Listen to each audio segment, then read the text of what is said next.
We talked recently about the relative advantage the U.S. has in any trade negotiations with Canada, its largest trading partner.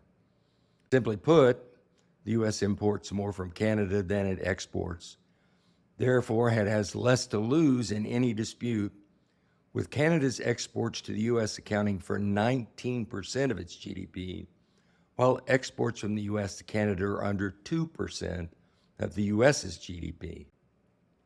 Canada's economy is heavily dependent on exports and simply can't afford for its terms of trade with the U.S. to go sideways, especially considering over 75% of their exports are going to the U.S.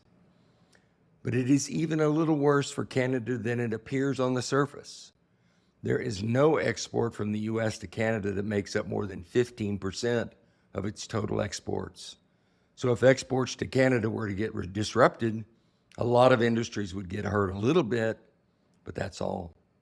Conversely, oil makes up almost 30% of Canada's exports to the U.S., and oil is both fungible and in modest oversupply globally. So Canada's oil industry, and thus its entire economy, is highly vulnerable to trade disruption.